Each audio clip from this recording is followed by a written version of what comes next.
Well, Neil, have you managed to erase the horror show of last Saturday? Yeah, I think I touched on it the other day. I just think it was down to fatigue and, the very swift change around between, Wednesday, where we put a lot into the game against Rangers, and we looked very, very flat. And I suppose on reflection, I can understand that to a certain extent. So we've had a good week, and we're looking forward very much to the game and getting back, hopefully, to winning ways. Team fresh?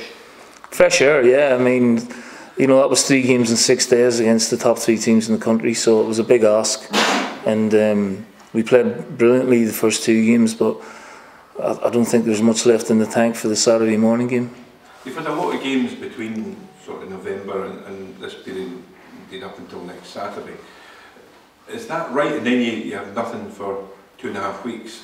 This winter break, is it good or bad? Because you seem to be squeezing a lot of games in. I think when I played and we had a winter break, we found it beneficial. It's almost like a second pre-season or close season. You've a chance to recharge the batteries and get injuries back, but it just means you're sort of concertining a lot of games into a concerted period of time.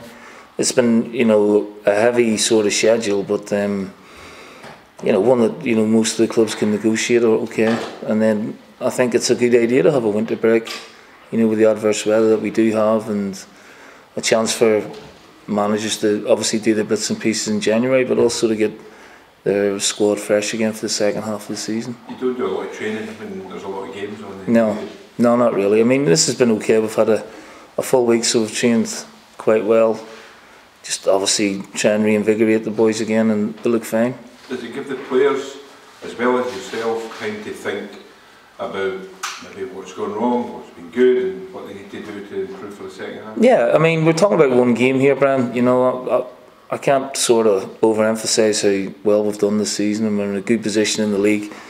We've got 3 more games before the break, and it's important.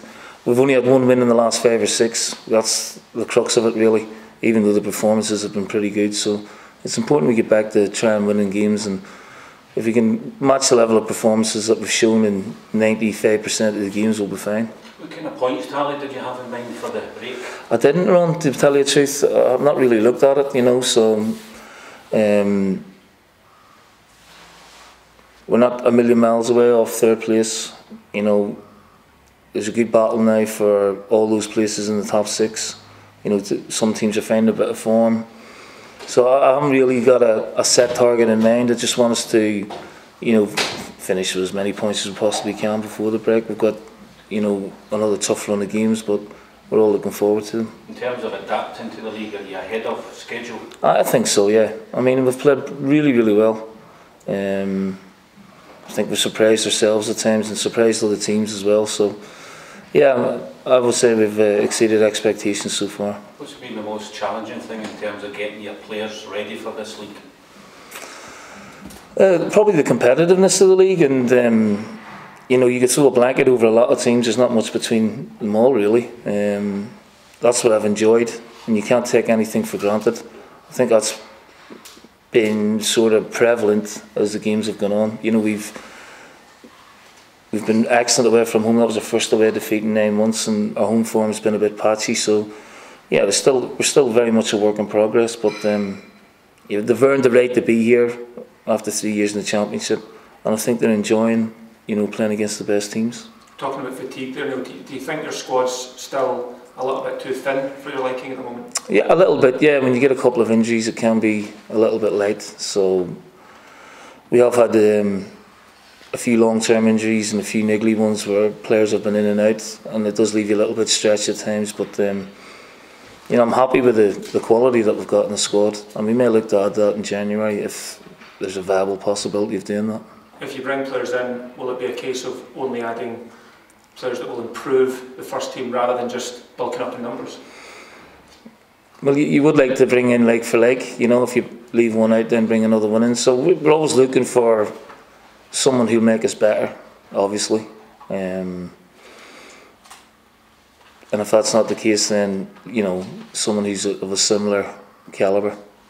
A game this weekend, and then it's a derby, of course. Is it important, given that you haven't won in the last 3 and Hearts have won their previous 3, that you maybe send out a message this weekend that your form is still good, your players are still playing well, and to take into that psychologically? Yeah, I mean, we were talking about the Hearts game before another game, and I don't really like to do that. Not really sort of concentrating on Hearts at the minute, concentrating on Ross County. They had a great win last week, they've had a decent run, but that can happen in this division. And we just got to take care of our own business, and obviously Ross County come first. It'll be a difficult game. They've been unlucky, I think, with a few results because the performances have been decent.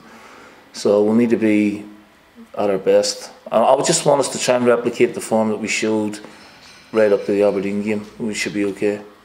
I watched, I was in Dingle last week, I watched them against Kilmarnock. They were very good in the first 45, and then Kilmarnock, complete flip round the second half.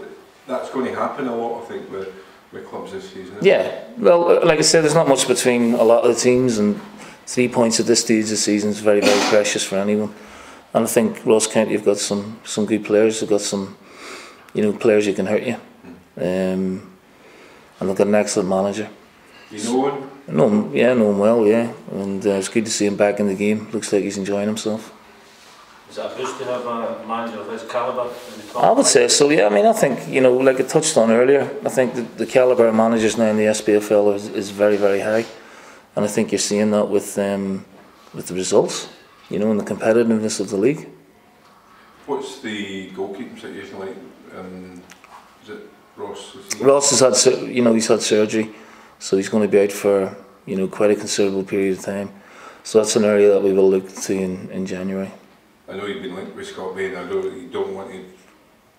We're going to get linked with a lot of players, Brighton, and a lot of positions. So, I can't do anything about speculation. You'll just have to wait and see. But it is an area we will have to look at.